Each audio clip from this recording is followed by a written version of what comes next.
Yeah, it's happening right now. We are raiding Mr. RicePirate. I'm sending him a tweet right away. Please send a tweet to Mr. RicePirate Mick. He's the guy. Boop. Oh, Mr. RicePirate. Yo, what's up? Hello, my friend. So everybody can hear you, but I cannot see you, my friend. Can you put your cam on? Yeah, you can't see my face. You can't see my pretty face. Yeah, I can only hear your beautiful voice, though. Let's try this one more time. We'll see what's going on. Oh, look at that voice, guys. Oh, oh. Is it still not showing my face? Nope, I can see an advertisement for Air France. Oh la la. What? That's it. Yeah, that's what I see. What the? I don't know. I guess something needs to be done for Air France. I don't know. This is bizarre. Yeah, Rolly, that's the best intro of interview ever. Don't you like that? Wait, you have an ad showing up? Yeah, instead of your pretty face. Thank you, Skype. What? How is that even fucking possible? I didn't even like run ads on Skype. Apparently, yeah. Or my computer is being spammed or whatever. Have you put your camera up or? Yeah, dude, it's up, man. This is the same. Yeah, this is the same as before. Let me try something else real quick. You know what? I actually can't see you. Yo, that's normal though, because I'm using my cam already on Twitch. So. But I can see you. Okay, I can see you on your Twitch. Yeah, exactly. Like a little delay though. Let me like hang up and call me back with the Yeah. Let's give that a try. Let's do that. All right, sweet. Be right back, guys. It's the first ever technical difficulty with the one, the only RicePirate. Alright, come on. Yes! Alright, now it's working. Okay, so now it's working. I can see your pretty face, but the audience cannot see your pretty face. So let me fix that in a moment, alright? Alright. I'm gonna play a little intro of like 5 seconds, and then everybody will see your face. I don't know how good of a thing that is. It's playing right now. And it's called Awesome People I'd Like to Be! Woohoo! It's happening right now! We are with RicePirate. Look at him. My friend, please. It's an honor to have you on the show, man. It's an honor. I am super stressed out. You cannot see that, but I'm sweating to be with a rock star like you, man. Fuck so you, please. Dude. I'm curious, I'm curious, you say this is like people you want to be, so do you ever have like porn stars or shit on your show? That's actually a good point, though. I don't know. It just will it be like Twitch? Will Twitch allow that to have like porn stars on the show? Yeah, they'd make a lot more money if they did, but you know. Sweet. So please, Mr. RicePirate, present yourself. Everybody in the audience already know you, but present yourself. You're in the spotlight for 20, 30 minutes, whatever. It's just a super casual interview. We talk about content creation stuff. Go ahead, you're in the spotlight. Alright, I'm RicePirate. Most people just call me Mick, but if I said my name was Mick, most people wouldn't know who the fuck I was. So, I make some cartoons, I do voiceover, I work with a bunch of guys at SleepyCabin. That's Oni, Chris O'Neill, Zach Psychic Pebbles, Corey Spaz Kid, Jeff Johnny Utah, Nile. We had Stamper for a while. We're still roommates and good friends, but he was part of SleepyCabin. Other than that, I mean, that's about it. Voiceover and animation and fucking getting drunk. Nice. I mean, the dream, man. So my question is, like, do you do that full time? Is it like your day-to-day job? Like, it definitely takes up a whole fucking day. Okay. I do some animation commissions, in which case, if there's a budget, I'll actually hire on friends of mine that are clearly more talented than me.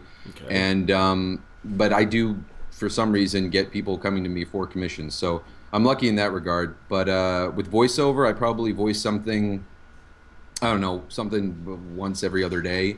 Oftentimes I'll kind of bundle them all up and then just spend like 6 or 7 hours at the studio and just knock them all out.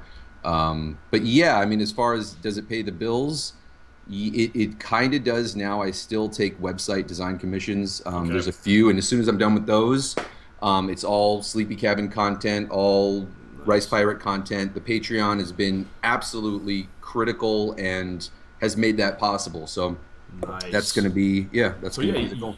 you launched your Patreon pretty. When did you launch that? Actually, your Patreon page. 'Cause I see like a bunch of people do that, like Gonzo's, yourself as well. A lot of animator had to go from YouTube to well, they still create content on YouTube, but YouTube ads wasn't enough, so they had to turn to Patreon. Yeah, you know, I mean, I think it's not even, it is kind of the ads aren't enough. Before there used to be like these guaranteed CPMs, and even back then it kind of seemed really shitty. It was like, you know, 250 or whatever, and a lot of people spat on that because it was kind of the golden age. There was a lot of money passing through YouTube. But now, I mean, dude, if you could get a 2.5 locked-in CPM, that's pretty fucking great. Okay. I think for animators, it's just hard because of the frequency or the lack of frequency in terms of how much we update. Or how much we put out. So, you know, if you want to make a lot of money, you got to know how to put out. Yeah. You know what I'm saying? You got to put that shit out. You just got to fucking pull your pants down, whip it out, dangle it around, helicopter it around, and yeah, no. But I mean, with Patreon, I think the best part of Patreon is not only the help that you're getting, but I think you get to connect with your audience a lot better. Yeah. And it's not like you have to pay to get to know these people, but knowing who is in your corner, you know, and you get to talk to them, and I guess it depends on who you are. I do a lot of Skype chats with my patrons, and a lot of them are friends now. Some of them aren't even patrons anymore, but they're still friends. So yeah, I think Patreon's been really fucking awesome. Go Patreon. Yeah, it helps you like to know your core fans, right? Like the one that you should please first, and you have like a taste of like what type of content you should create, like for the rest of the internet. Yeah, they're normally really supportive about most of the things that you're going to do. I mean, look, I have like what 370,000 subscribers on YouTube, right? Yep. And I have like I think 1,000. I don't even know how many people I have on Patreon. It's not that many, you know. No. It's a tiny fraction. So I'm actually able to kind of connect with them a little bit more. But for the most part, it's not like they're dictating the content. I think they're just supportive because they believe in all the content that's being made, and yeah. Yeah, so, well, I have the same, not issue, but the same thing with Berserk, actually. We had like 350,000 fans on Facebook or something. Yep. And now I feel more attached with my viewers here on Twitch. And we're just like, I think we're near 9,000 followers now. And I don't know, I feel that people care, people are here interacting with me and stuff. So I feel like more attached with those fans. You know? If you can find a venue to connect with your audience, I think that really makes the difference. I mean, the truth is I want to connect with my audience. I would love to be able to talk to every single person, but it's impossible. And YouTube is clearly just kind of like, you know, people just pass by and, you know, they'll drop their little comments or whatever. Yeah. But things like Twitter or Twitch, where it's a little bit more localized, you can get more of like a core fan group. And that, I think, is just really cool because you can really get involved with them. And because on YouTube, it's just like a matter of views and the subscribers. So it's just more about the numbers and not the people, you know. So you get rewarded by the number, not the people. So yeah, totally, get One thing that really pisses me off about the YouTube system, I don't know if it's like a Google Plus thing, but sometimes when people leave comments, all you get is a thumbs up or thumbs down. Like you can't actually reply to them, and sometimes they ask questions. It's just like, I don't know. It just doesn't feel like it's built as much as it is community driven. It doesn't really feel like it's like a tight community driven entity. YouTube. You could not even reply to the comment. Just like say like like or well, sometimes some of the comments. I think it's a Google Plus thing or whatever the fuck it is, but it's weird. Okay. Okay, that's weird. You're weird. That's not true. 3 out of 10. Yay. RicePirate said something about me. Oh my god. How did it start, man? How did it start? I mean, you've been doing that for like years, and you have like a big shot on Newgrounds. So how did it start? Just like you were on Newground, you loved that up, and say like, hey, how about I make an animation over there? Yeah. So I was watching a lot of Egoraptor stuff on YouTube, and then he made a video that said, "Don't watch it on YouTube. The compression on YouTube is trash. Go check it out on Newgrounds." And I was like, what the fuck's Newgrounds? So I went to Newgrounds. So it's like, oh, this is where all the cartoons I've been watching on YouTube initially come from. And I think I just kind of lurked around for a year, and you know, I was already doing graphic design and a little bit of voiceover, but it was more commercial stuff, not character stuff. And I mean, just seeing all these people, I mean, at that point I was 30 when I joined Newgrounds. Okay. And when I saw it, it was like these kids, and when I say kids, you know, 20 or whatever, teens, late teens, I was like, these guys are doing such awesome work. Why the fuck I mean, I love this. I want to do this too. And there was no excuse why I couldn't. So I just tried, and obviously my first year of content was garbage. I mean, a lot of it never even made it past the portal. People had never even seen a lot of the shit I made before. But it has to start somewhere. Yeah. And then I did a lot of voiceover for people. I got on the forums and did a lot of character stuff. And then I started animating. And when I say animating, just really bad shit. But eventually, ... came out, and that was kind of like the 15 minutes of fame. Tom recognized it, and I love the fact that he put it on the site, but he like left it on the front page for like 6 months, and like there were so many great animations passing through, and I was just like, eventually I was just like, you know, kind of cringing, like, dude, please take it down. You know, everyone's gonna fucking hate me.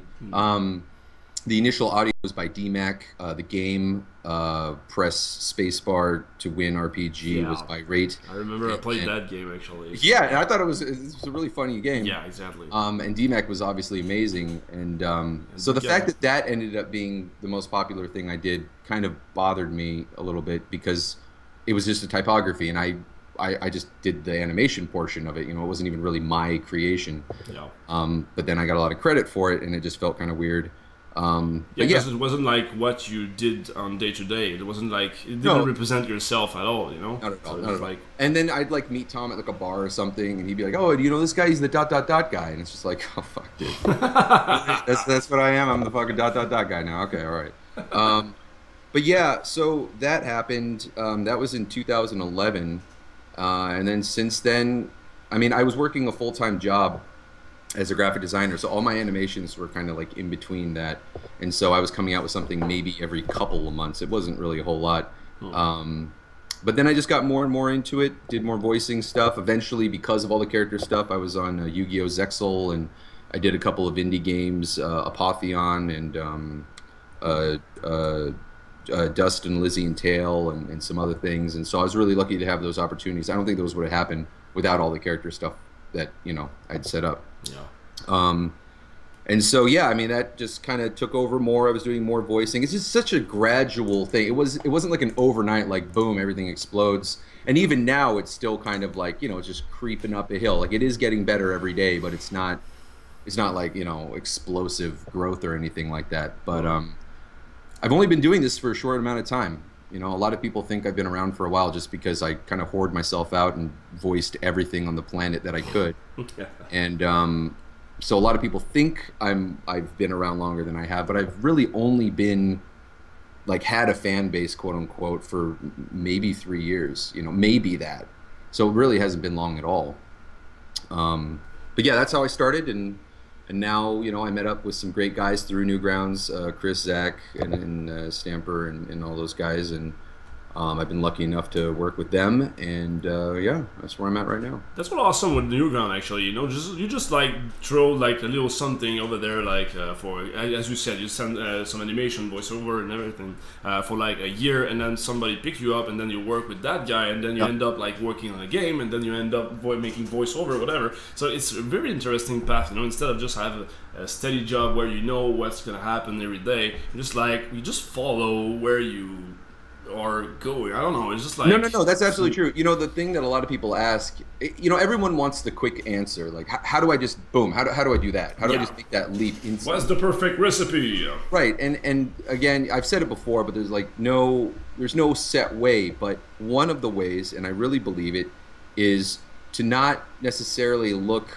up, you know, at these, you know, larger entities with larger fan bases. Not that they're better, they just happen to, you know, have fan bases, and instead of that, focus on the people that are coming up, because a lot of the people that I've worked with, a lot of them now, you know, before were totally unknown. I mean, people like Hernan Bruna, people like Twisted Grim, and a lot of other people that were kind of like in my circle. I was like, I don't know what generation you'd call it, but I was the generation after like Egoraptor, Oni, and some of those guys. And you know, a lot of these guys were total unknowns, and granted, they're not the next Egoraptor or Oni, but they're very much bigger. They're very respected. They do amazing work, And if you're so focused on just like spamming emails to like larger YouTube channels, like, hey, can I voice for you? Can I voice for you? There's a very good chance they're never going to see that. But if you've got your eyes to the ground and you're looking at people grow, like, oh damn, that guy's got potential. It just takes a couple of years. You build a relationship with these people, get them what they need, help them grow too. And now I'm like really great friends with these guys, and they've helped me out with a lot of projects. And you all like exchange your fan base, right? I mean, you're just like growing individually, but as part of the group as well, because like you're part of the team, so it's like you have your individual branding, but as a whole as well, you keep like you take all those fans together for. That's interesting. It's interesting you say that. It's not exactly like that. I feel like because the internet is so things are so specialized that you basically like you can watch any channel you want. You don't have to watch all the channels. You can just focus on one content creator, and even if they're a part of a group, you tend to have your favorites, and so you just continue to watch their stuff anyway. There's obviously some kind of crossbreeding of the fan base, but I think for the most part it doesn't happen as much as I thought it would. Or as much as I think one would imagine. People still, there's definitely crossover, but I think fans of Chris's humor, those are, that's the kind of humor they like, absolutely. And if they like my sense of humor, it's very different. That's something that they would enjoy. So yeah, as much as SleepyCabin, like the perfect example is SleepyCabin as an entity has a ton of has a group of creators, and our conglomerate YouTube subscriber count is like 3 million or whatever it is. Obviously between Zach and Chris there's a lot of crossover, and probably with me too, like there's a ton of crossover. So let's just, an easy number would be, let's just go with Chris's, like 1 point whatever million, right? But the actual SleepyCabin channel I don't even think has hit 100,000. So it's obviously it's a different kind of content, but it's not and it's funny because a lot of businesses, a lot of like TV entities, they all think that I can just grab this YouTube person and all their views are going to come along and rather than and we can make anything we want so long as we've got them on board, it's going to happen. But that's not the case. It's people want a certain kind of content, and you can't just pull somebody out and then get all the goodies along with that. You know what I mean? Well, people love people, so they get attached to one person, So even if you take that person and put it on your team, they're still gonna like that person particularly, Yep. So, no, absolutely. Yeah, I mean, I've seen that with my Twitch once again, I mean, I've been working with the Berserk Studio for the past like 8 years, and nobody was knowing me, and it's just like put a little name. So who's the most popular? Who's the favorite of Berserk Studios? Who's the favorite? What favorite? Yeah, who's the favorite developer? The favorite team member, yeah. Who's the coolest? Who's the coolest one of all of you? Who do the fans like the most? I don't want to answer that question. I was like all of them, because like in Berserk Ball 1 and 2, every single character of missed that one. That was a nice recovery. But yeah, I mean, people love people, so like they're gonna attach on that guy. So I do agree on that. So, okay, what's your study? What came first? Did you start with voice acting or animating first? Or that's kind of like two different skill sets, so... Yeah, I went to college for acting. I went to NYU. Okay. And so, luckily I didn't have any debts. My parents pretty much put everything they had into it. And they warned me not to go, but I was, a teenager, and I was very set on acting at the time. So they dropped like $250,000 on a degree of fucking make-believe and massages, and it was during a time when there was just so many actors getting pumped out into New York City. I mean, just so many. There were so many schools, so many programs that weren't even schools, just whatever, and it got really, really flooded, and it made it virtually impossible to fucking find work. So essentially, I started doing graphic design. My parents worked for Microsoft, so I was always into computers and I was always into art. Okay. So during college, I was doing like if there was a play or a show, I'd do the poster or the postcard, like the advertising material, with like Photoshop, and I just loved to fuck around with it and make graphics. And then eventually people started paying me to do it while I was in school, while I was acting and all that kind of stuff. And then when I got out, it was something that I continued to do. And then eventually there was some like off-Broadway shows they asked me to design stuff for. And then a guy came up who saw a show and asked if I did websites. And I just said, how much does it pay?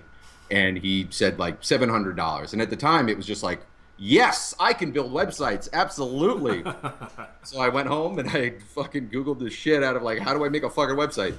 And it was trash. It was the worst fucking website ever. It was literally just a JPEG with like hot boxes all around. It was like a HyperCard. It was like a PowerPoint presentation, essentially. It was just like a graphic and then like, you just push a box and then it's like the next graphic is the whole fucking page. But you did it. Yeah, well, the guys were like, you know what, look, this looks okay, but you need to actually learn how to make a website. So I went to to Mexico with my ex-wife, and we went to, we just went all the way around, but we went to Zihuatanejo where we spent like a week, and I brought a book on web design and CSS, and she went drinking and sitting on the beach and doing whatever she was doing, and I learned how to make websites during that whole trip, and then I came back and then I did it for 13 years after that. Yeah, so lots of web stuff. So like coder, animator, and voice actor, you are like the perfect skill set, mastermind, human being. I don't know if that's even. I mean, that's really flattering, but fuck you. I mean, the expectations that are set by any of that are just astronomical and unfair. No, what's interesting though, for me, what I think is interesting is when I was a kid, I wanted to make cartoons. I loved cartoons. I loved comics. And then the art, and I was, I'm half Chinese, and I loved math, and I was good at it. So everyone was like, "Yay, good at math!" And you get that reinforcement. So I wanted more mathy stuff. And then I eventually was thinking about architecture, like Frank Lloyd Wright and stuff like that, because it's kind of art, kind of math at the same time. And then from there, because of my parents working for Microsoft, I wanted to do like computer engineering, even though I had no idea what that meant. And then after that, I wanted to be an actor, which was kind of the opposite of what they were, because I was a rebellious teen. And then it all kind of like, and then it kind of went up, and then everything just kind of smashed together, because then I went from web design, which is kind of art, computers, and architecture. It is kind of like that, all kind of mashed together. And then I got into animation, which was getting closer to the cartoon, and then voice acting, which kind of mashed into that. And then you know animation. So if you're animating in Flash or doing design stuff, you're kind of doing all of those things at the same time. I mean, you're doing cartoons, you're doing math, you're doing architecture, you're doing acting. So it was kind of a weird, this is kind of the perfect mix of all the things that I've ever actually wanted to do, which is why I think I stuck to it. Sweet. Do you ever like consider making games, or just like stick to animation or whatever? I don't know. I'm just asking. Would you like to work with me, Mr. RicePirate? Oh, okay, yeah, whoa. Let me clarify. My laughter was in the idea of developing a game. I would love to help you develop it. I would love to offer my voicing or even ideas. Absolutely. We can drink and talk and do all that shit all night long, totally down. But there is absolutely no fucking way, ever, that I would ever sit down and try to program a game. It is so fucking out of my league. So far out of my league that it's just, it would just be, I would much rather not do that. I'd much rather make cartoons. But just make another road trip and buy another book and that's it. You know what? See, the thing about websites, some people, they're just not that hard. I mean, HTML and CSS are so fucking simple. There's only so many things you can actually do. I mean, then you can take those tools and mix and match them and tweak things and kind of, hack things together. Yeah. But really, once you get into like PHP, Java, a real coding language, it's not that I can't do it. It's just it's beyond that. That's kind of like, it's like I loved math up until like calculus 2, and then I was just kind of like, I don't like math anymore, Okay, gotcha. And so when it comes to like any kind of programming stuff, I love syntax. I love HTML and CSS. I think it's really fun. I'll tweak PHP and Java, but once it's like anything, I mean, even ActionScript was, there was only so much I could do, and I was like, all right, I don't want to do this. Yeah, it's like it takes another layer of knowledge past this point. It's like another different world at all. You have to know with physics and shit like that and all. Physics. So. I mean, I'm trying to make a fucking game here, and I got to be fucking Einstein and figure out like physics. It's like, I'll take that as a compliment. You just said that I was like Einstein. Well, I called you like a crazy Stephen Hawkins on the computer before, didn't I? Because I said you were super. Just like just fucking rattling away at your code. Well, it's just like recorded. I just recorded another video and just tapped my keyboard. You know, there's just like got it. slips and mirror. You know, exactly. I'm not actually there. Yeah. You like speed it up too, so it looks like you're hacking like the fucking CIA. Exactly, exactly. And then I do some penis jokes on top of that, and then BAM! Popular. So I'm gonna turn on the audience, guys. Please, you guys have some questions for Mr. RicePirate over here, the one, the only RicePirate. So I'm gonna turn to the audience and I'm gonna ask the first question by Emily. What is your animation program of choice? Flash CS3. Oh man, I love you so much for saying that. I mean, the rest of my team, Etienne, Mark, Emily, all of them, they still love Flash CS3. It was like, no, I don't want to install the next one. And eventually they had to, because like coding wise, it was like the whole thing was broken because it was still working on CS3.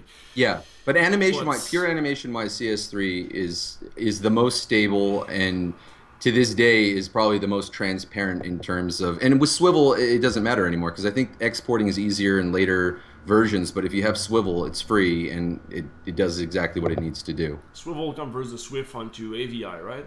No, actually you can change it into a whole bunch of different shit. Okay. Yeah, different formats, and you can set the audio. You can even resize it. You can do all sorts of stuff.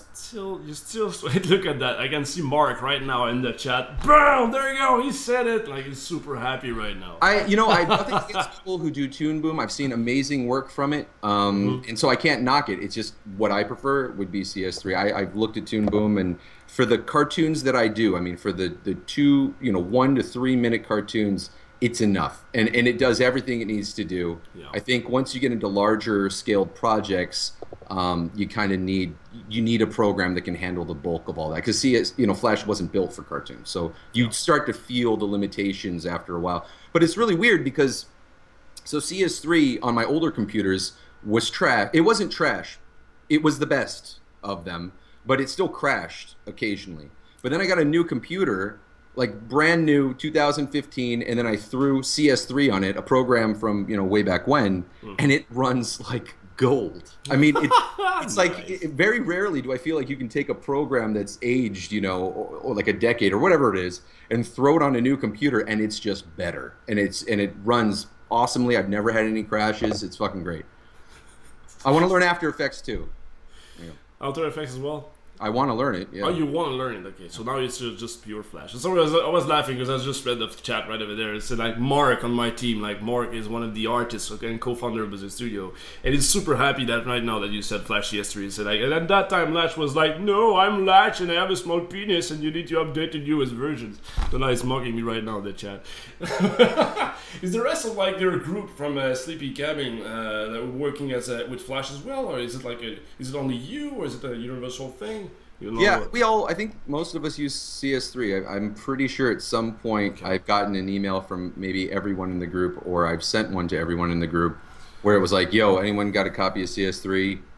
So we all use CS3. Okay, cool. I think that Howard Partridge as well use Flash, and he makes some really like big project as well, like with these Starbarian and stuff. Yeah. He still use Flash with that, He could make Starbarians with a fucking crayon and a napkin if he wanted to. I mean, he's talented enough to do it. He just needs to get more people to help him. He knows it too, but I mean, his schedule is, the amount of content that he puts out is not enough. We want to see more. It doesn't have to be like, fuck you, Disney, I'm 10 times better. Get it? I mean, and some of his stuff does look that way, and it doesn't need to, especially because he's like basically a one-man team. Yeah. But yeah, he uses Flash for the most part, but he may be trying other tools. There was some other stuff. But yeah, I mean that's where YouTube gets really hard for animator like this. Like he creates an animation every 3 months or so, and then that's really hard to pay the bills with that, right? Yeah. I mean nowadays with all the Let's Plays and stuff like that, it's more about content, like recurrent content, than the one gold animation. Yeah. Yeah, totally. Alright, let's go back to the audience again. I'm gonna ask by Still Barjack, how do you write your script, draw out storyboards when you create animations? That's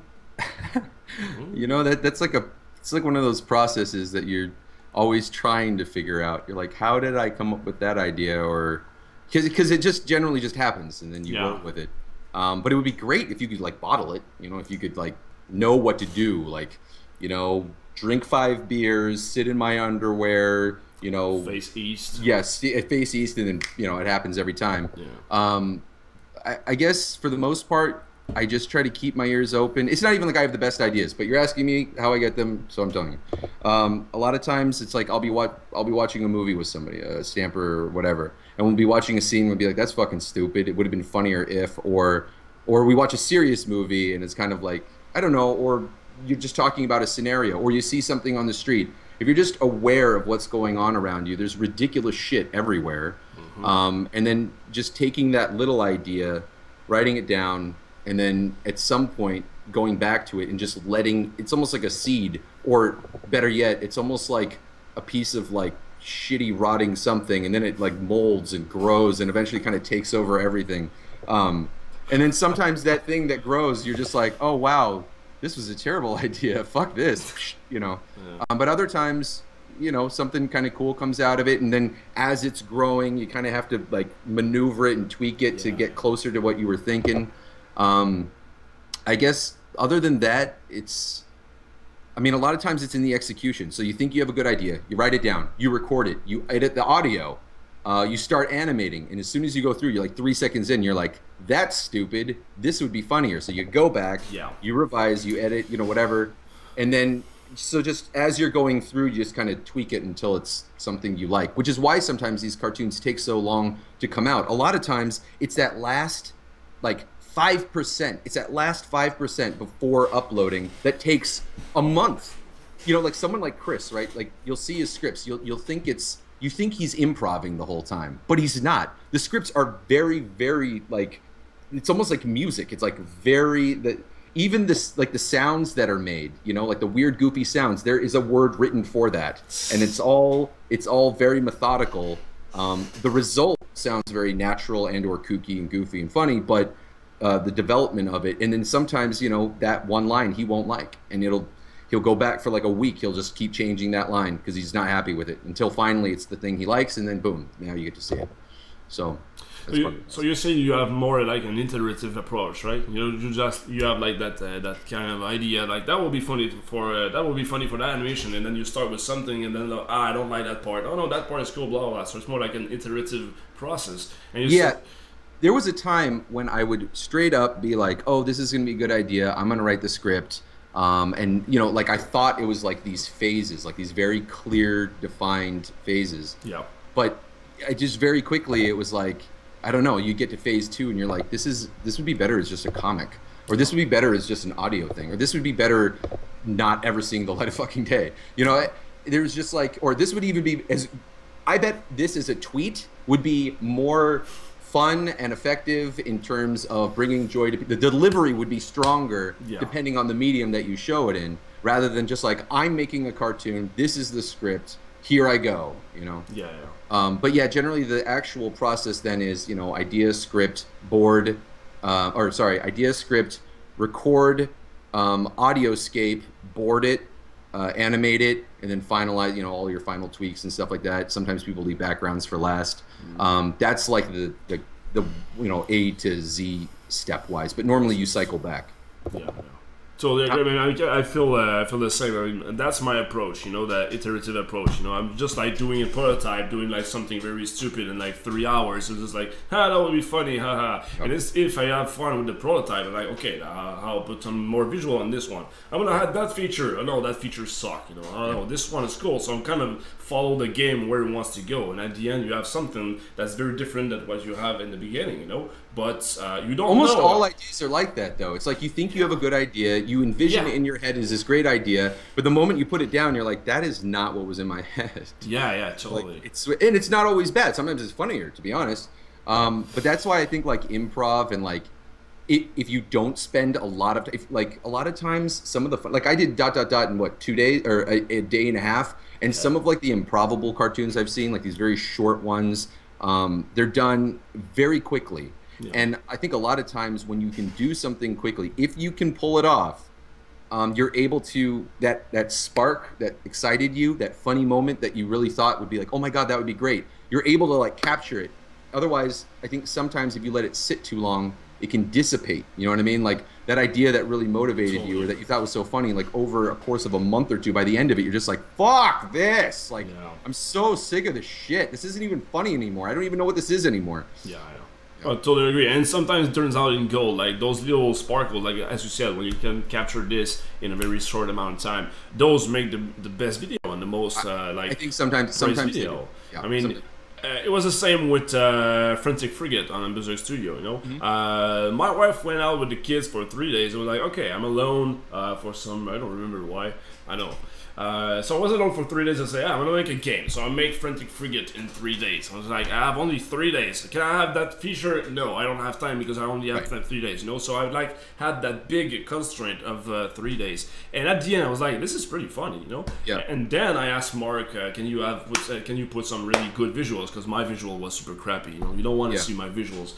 And then he put that up. So total amount of time in production was 2 weeks. We put that on Congregate, and like I think like last month we were in the top 10 games of Congregate of all time. I've definitely played it, and I definitely love it. But I think it's such a that's absolutely true. I think it is such a.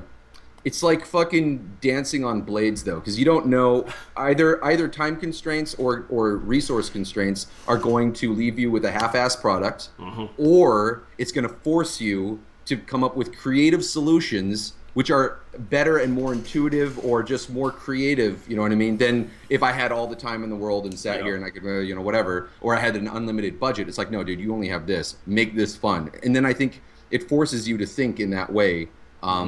But I have seen constraints fuck with people too, you know. So it's I remember, I don't know who said that, but I heard one time like the biggest enemy of art is the absence of constraint. And I really love that. Yeah, really that sounds absolutely. You have to have boundaries. If you say that unlimited budget, it's like you're gonna work for the rest of your life and it's gonna suck at the end. Yeah. Well, I mean, I think Lucas in the first 3. Even like the remastering of the original Star Wars series was kind of an example of that. Like once he had all the money in the world, it just the person, you know, he was just all CG. That was his solution. He wanted to make everything CG, but it instantly just sapped all of like the personality out of it, which came from people coming up with creative solutions. You know, due to their constraints, they didn't have CG, so they had to make puppets, and they had to find ways to make these puppets do things. You know what I mean? And I think just in general, we appreciate that more. I think. Yeah, great example right there. All right, let's turn back to the audience once again. Okay, the bad user is asking, in which situation you get the best ideas for your project? With friends, probably doing something fun. Like drinking and we're sitting around, watching a movie, or you know, we're just out walking around, or something happens, you know, because you have so many different people. And ideas just kind of like bounce instantly. I mean, even a good comeback, you know what I mean? All of a sudden you just... I think getting out of your own head is very important. If you just sit in a room and you're like, I'm going to come up with an idea, you know, you just sit there and think as hard as you can. You know, it doesn't work. I don't believe it works that way. I think freeing up your mind... I think movies are great because they're a distraction that frees your mind, but you're still like kind of creative and involved. So like you're seeing things occur, and you're still kind of like, as an animator or whatever, you're in like a storytelling mode, so you're kind of seeing how things are put together. But I think it kind of unlocks everything a little bit, in my honest opinion.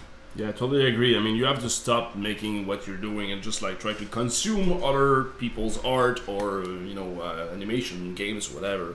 Just take a break, you know, just like go out and play whatever, soccer, whatever. And then you're gonna have like, I mean, the best idea I got was, the best idea. I hate how people make so much, not money, but quantify the idea so much, you know. Who had the idea, or what is your best way to have the idea, you know. I put a lot of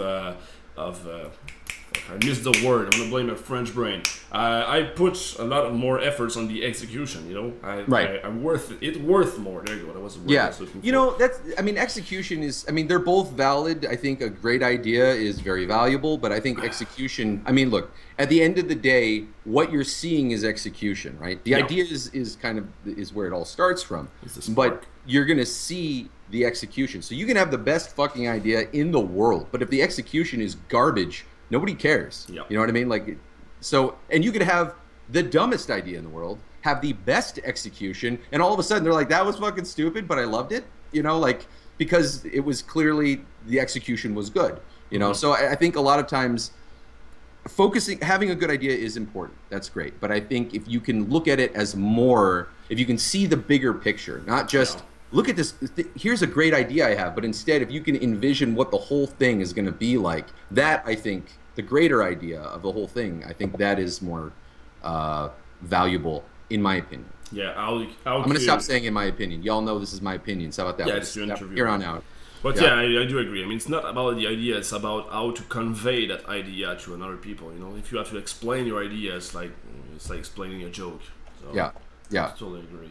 Yeah. All right, we got another question. Kojak TSL is asking, what is your favorite part about doing a voice work? Turning your nipples? Probably, yeah, touching my nipples. Do that all the time. My favorite part of all voice acting is when I get to go off script. So what I like to do is I like to, like, they'll send the script and they'll give me the lines and I'll do 3 or 4 takes of that line. But then based on the script, and you know, I've already done a couple of lines, so I'm kind of warmed up, I'm already in the character, I'll just start making other versions of that line or, you know, whatever. And I think some creators like it. I think more creators like it than not. Obviously, some people think they're fucking Shakespeare and that their word is gospel and you can't touch it. You know, if you forget a the or an of, they're, you know, all up your ass and shit. But most of the time, I'd say most of the time, they really appreciate it when people can bring, something, you know, whatever, something they didn't even think of. You know, they haven't heard it before. They've been looking at the script. They've been revising the script. They've heard these lines again and again in their own head. They haven't actually heard them read. So here it is. They get to hear it read, and now they get to hear a little variation of that. And sometimes I'll just go on for like a couple minutes, just monologuing off of a line. And you know, I apologize because they have to listen to that. I mean, that's their time. It's wasting their time to a degree. But they tend to enjoy it anyways. But my favorite part is just kind of rolling with lines. If there's a good script and it's fun and I can see like how the characters interact with each other or where it's leading up to or what the punchline is supposed to be, the ability to just kind of throw in some extra stuff is always kind of fun. So you kind of put your own soul into the voice work, yeah. You know? So you're just like, okay, what would I do if it was my own project? So you just like go improv on that. Yeah. I mean, the goal obviously is to make it as good as possible. Yep. And it's not like I'm saying that my lines are going to be better than that, but as a creator, I also have some input. I mean, I have some ideas, whether or not they want those ideas, but you know, I'm more than willing to share them. And I think they just, most of the time, the people receiving the files enjoy hearing the people they work with, having a good time, taking their material, running with it, owning it, and you know, just having fun with it. Sweet. All right, yeah. Let's go to the next question then. By Kelstech is, when should we expect the first RicePirate and Berserk Studios collaboration game? Tomorrow. Tomorrow, right now. Let's do it. Let's fucking do it. There you go. That's a big announcement right now. There you go. You're part of the team now. Honestly, if you guys ever need voicing, let me know. I love your games. Sweet, man. Thanks. Right now we're working on 3 or 4 different... Actually, I got one for you. I think that Mark might be interesting into that with... the game is called Bloody Muscles. I'm gonna love it. Love it already, dude. All right, sweet, man. I'm going to talk about that. Bloody Muscles. Yeah. You're going to love the pitch. I want to talk to that. Otherwise, I have the Infernax, which is the 8-bit... it's an 8-bit game, so it doesn't really have voice acting in it, you know, because it's like an NES. But we do have a Game Genie in the game, and we make some Easter egg with that Game Genie. So maybe like, I don't know, having like all characters do voiceover, voice acting, that'd be awesome. Just hit me up. Let's talk, man. Let's talk. We'll talk. Alright, next will be, okay. Rymus is asking, how do you pitch what you do when you have only a few seconds to explain, like to your moms or family or whatever? So, I am the worst at sharing ideas with people. Okay. I don't think there's ever been, except for one idea that I just shared with Shad this morning, or yesterday, for the most part, when it comes to like comedy things, like cartoon things, I'm not particularly funny, in my opinion. So it's already hard enough. So most of the time, it's kind of like an execution thing or a visual gag that I'll have. and maybe it's the people I'm talking to, but I'm actually, you shouldn't ask me that question because I can't, I cannot quickly explain a creative idea in a way that I think intrigues people or excites people. As far as an actual like pitch, you know, if they're sitting down, it's the meeting, and you're able to write out your shit. You know, I think you can summarize things, and I do feel like I have some good ideas. But like in those like 10-second like flash through it, it's, you know. Well, it's very hard to. Again, it comes back to where we said like how to convey the idea. You know, it's not just about the idea; it's how to like create an animation that will tell the viewers or player whatever, like, oh, that is what's about. Here, sum up The Simpsons for me. Just sum it up. Some SimCity. Sum up The Simpsons. It's about The Simpsons. It's about a family. They're called the Simpsons. They live in Springfield. They're like, you know, they all have different personalities. The kids kind of, that's already my 10 seconds.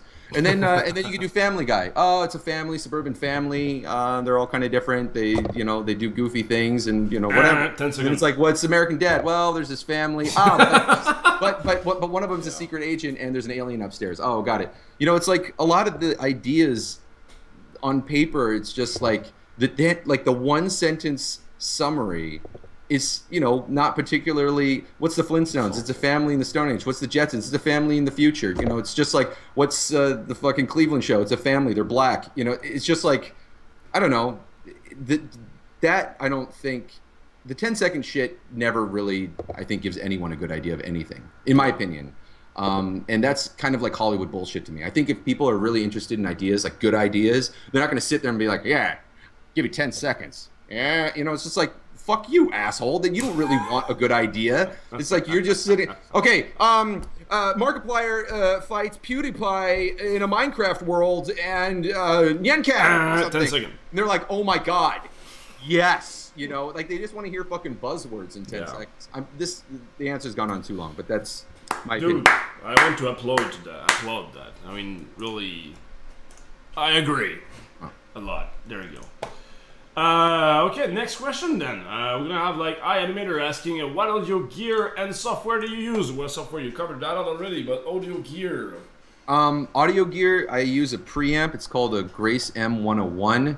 I think it was like $600 or $700, and that was the most expensive piece of equipment I have. The mic I have is an AT2020, AT4040, 4040, which is it's a good mic. It's good. But it's not like woo, and then it's not like a Neumann, but it's professional enough to get what I need. Really, it's the preamp. The preamp is doing such good work. It's such a beautiful little thing. I do use a reflector wall. My stuff is at Newgrounds right now, and I don't have the reflector wall on it because of the space, and I can already hear the fucking difference, and it's just driving me crazy. And then I saw a video on YouTube about like how to have a good voice on the mic, about like putting some suitcase and stuff on your. Well, I did that for a very long time, and then I used that exact same space, and I pulled out everything, and then I eventually got some Auralex, and that was an investment. That was like, I don't know, like $2,500 worth of Auralex. What's the? It's acoustic foam. Oh, okay. Yeah. So it's like, you know, people will say like, oh, you can just grab like mattress foam or egg cartons or you know, all that kind of shit. Yeah, that stuff. I mean, egg cartons, first of all, don't really absorb sound. They diffuse sound. So if you're a musician, you know, it can kind of help. But the truth is, what you need is absorption. You need it to get sucked into the walls. And so, you know, for that space, I basically covered the ceiling to floor. And then when I moved to Minnesota, I did the same thing. Or no, that was in Minnesota. That was the second place we lived in our house. I did that as well. But as far as equipment, that's it. Preamp, my M-Box Mini as a conduit. So that's through basically M Audio. It's for getting the preamp to my computer. Okay. And then the mic, AT4040. I'm not a technophile, so I'm not like collecting microphones and all that kind of shit. I got something that works. I did some research. I asked a studio that I used to record at, and the engineer was like, this is what you need. Get all this stuff. You're going to be fine. And I was like, all right. So since then, I have not bought a single other piece of equipment. I have been able to use that for all of my professional gigs. Sweet. Good enough. What about those? I saw that like when I was looking for a mic for this show. Actually, what about those little curved foam, like spiky foam? I don't know the words for that, but it's like it covers like the back Spiky of foam? the spiky foam. The little spikes, like how do you call that? Like acoustic foam, I guess. Oh yeah. Okay, yeah. Yeah, I saw like one was like curved like behind the mic. Oh, so it was like yeah, that's the reflector wall. That's yeah. what I'm talking about. Yeah, it kind of isolates the sound. Yeah, so just like just surround the mic. Is it good enough, or just so you still have to plaster the wall with shit? I know a lot of people. There's a lot of voice actors. I think her name's Kimlin and some others, and that I've seen their setup where they actually just do the box. They have like it's essentially just like a cage where you put the mic exactly, and then in that they have the foam. It's basically like a mini booth / reflector wall, honestly, and then they'll record directly into that, and they've come up with some really good sounds. So I think whatever ends up really working for you, for me, I would like to do the most recording and least editing as possible. And when you have the best setup that you can get, the better your setup, the less editing you're having to do in terms of like fixing shit. You know what I mean? Yeah. You're really just cutting shit. But yeah, I've seen people use that and they've done really well with it. Sweet. Yeah. Good enough. Okay, I'm gonna ask like sorry, I got one. Describe your game in one sentence. Okay, but I'll ask like one last question, my friend. I don't want to take too much of your time, and then we'll get back to work and stuff. And okay, so one last question by Monkeyman1520. How is it working with the other member of the SleepyCabin? Oh, you. That guy, by the way, I have to say, that guy, Monkey Man, is the guy who connect us like at PAX. Oh, really? Tweets and stuff, you know. Okay. So he was super excited to have us like talk today on this interview. So thank you very much, Monkey Man. By the way. Yeah, thank you very much. And because of that, I will answer your question. How are things going? Things are they're pretty much how they've been. I mean, obviously Stamper being gone is a real big bummer to everybody. We all love him fucking dearly, and he's amazing. But I think to a degree it's pretty clear that everyone's kind of been doing their own thing, and I think the stress of Hellbenders or the stress of the game that Corey and Jeff are working on. I think everyone having their and Stamper right now, he's not even here. He's back at the Behemoth. He's recording for the whole fucking month and doing in music and all that other kind of shit. He already spent a month there, but it's like there's just so much going on for everybody. Me, I am a chronic masturbator, so most of my morning and sometimes early afternoon is taken up with that. So my days are kind of short, but my dick is long. No, it's average. It's actually very average. But yeah. So as far adequate. It's adequate. It's fine. You know what? I've never heard a complaint. Okay, that's all I'll say. I've never heard a complaint. But as far as how we're all doing, I think the fact that everybody's working on their projects as much as they are, and the scope of each of these projects has kind of made it hard for everybody to, I mean, we hang out and we laugh and we talk about projects and we do work and we are working on SleepyCabin, but everyone's head is just a little bit somewhere else, and I think that Chris keeps talking about wanting to shoot things, and Zach does too, and Corey wants to more cool show stuff, and everybody wants to do it. I think as soon as those projects are in a better place, though, I think everybody I'm very excited for what's going to happen in terms of the synergy of the group. Once we all have our heads together working on like another potato salad or another whatever. I mean, like any of those projects that you saw that a lot of people ended up liking were just like everybody was together, everybody was in the mind frame, everybody was ready, no one had other shit to do at that moment, and we're like, let's make something together now, let's go. And so I think that spontaneity and excitement and all that, we haven't gotten to do as much. The podcast is about as close as it gets to that, but towards the end of the season, even that was a little bit hard, because not everybody was around, and then it felt like a little bit like a chore, and so I think what we want to do is get more guests on, so there's a little bit less pressure for everyone to try to have things to fucking say and shit like that. I mean, we hang out all the time, and I think doing the podcast, an hour and a half long podcast, regularly, you just, all the stories, you kind of start telling the same stories, you know what I mean? And so I think a little bit of time away, and trust me, a lot has fucking happened in this time away. And I think having more guests on is really helpful too, because then they can add to the stories and all that kind of stuff. So that's definitely part of it too. The short answer is everyone is basically how we were before. And I'm excited for when a lot of the shit's off the table so we can get to really cranking into fifth gear. Nice. Did you tell that you were all working to not working together, but like your roommates? You're like living in the same place, or I heard you tell that. Yeah. Well, I live with Shad. I live with Shad. Do you know Shad Man? No, sorry. Yeah, Shad Man, amazing guy, great artist. He's here, and then Stamper's here, and then Lewis, who's an old school Newgrounds, I think not only animator, I think he may have done some coding too. He did some games with Tom and all those guys. And yeah, those are the kind of like Newgroundsy people. Joy's also here, she's an artist, but... So you just like all met on Newgrounds, and then now you're like living together, like making some awesome content on internet. Yep. And then like awesome. Chris, Zach, Niall, and all those guys, they live like 20 minutes away, so they're pretty close by. And I mean, they were just over 2 days ago for Corey's birthday, so we see everybody. Everybody hangs out, we see each other. But as far as like, hey, let's sit down and work on something together, just that's a little bit harder right now. And you don't work with them like 40 hours a day, 40 hours a week all the time. I mean, there's no like friction, because like when you work with somebody and live with somebody and like buy milk with some guy and like all the time. Do you buy milk with a lot of people? You guys with my wife and kids. That's it. Let's go buy some milk. Let's go buy some milk. Yeah. Have a perfect plan for this evening. Let's go fucking buy some milk. Keys and then high five. Yeah. Nice. Yeah, I mean, we don't have that problem here in the house. Everything's super. I mean, as far as like us content creators, we actually don't even really see each other that often. I'm up in my office most of the time. Stamper's office is downstairs. Shad's got his office over there. I spend a lot of time at Newgrounds right now doing recording in their booth. So I mean, we actually don't even really see each other all that often. But when we do, we just kind of hang out and just chill, whatever, play games or get frustrated at games on Twitch, on PS4, because that app sucks, in my opinion. I'm sorry, not in my opinion. It sucked, huh? It's good.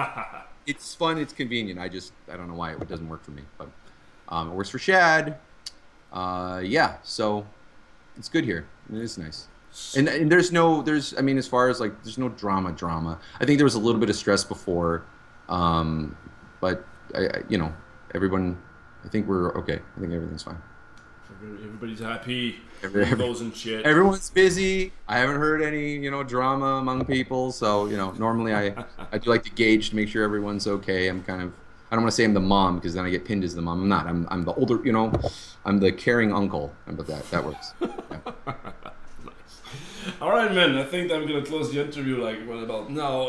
Where can we stay updated with your stuff, Mr. RicePirate? Like on YouTube, Twitter. You're not really a Facebook guy. I'm not really. I'm much more Twitter than Facebook. Okay. I think Facebook is just everybody posting. It's like Facebook is the perfect way to like find people that you thought you liked and then learn that you don't like them. Like after you read their posts and you're just like, wow, never mind. But no, I like Twitter just because it's fun and short and easy to do. Right. Yeah, Twitter at RicePirate Nick, and then YouTube is RicePirate Newgrounds. I will have more stuff coming up. But then other than that, like SleepyCabin, I'm actually going to start posting some stuff up there, I think today too. But yeah, there's SleepyCabin, RicePirate, and Twitter, essentially. Awesome. So man, if you want to still hang out with us on the chat for like after the interview, please do so, my friend. Sure. Spam the chat with your stuff, saying like, hey, go subscribe to my stuff, go to Patreon. I also have a Patreon page. I do. Yeah, look, that's for people who already know about me. I feel weird handing Patreon out to strangers because like, what the fuck is this? I'd much rather they already give me know. Money. Like this is where you can give me money. That's it. Yeah. Well, anyway, my point is, if you want to still hang out with us in the chat, yeah, I'll keep be my guest, my friend. So thank you very much, man. It was awesome. It's been like an hour. So thanks for having me, Lachhh. Dude, it's you're my the honor. Best, Lachhh. Oh, look at that. Oh, you said that. I'm gonna cherish that moment forever. You're letting me call you Lachhh? Yeah. Isn't it Lachhh? No, it's Lachhh. It is? Yeah, you got it on the first time, my friend. Here I was trying to be a condescending asshole, and yet I was being absolutely correct. Well, I did that on purpose, actually. Yeah. All right, Lachh. Thanks, man. You're the best. All right, see you around, man. Thanks a lot. Thanks for having me on, brother. See you.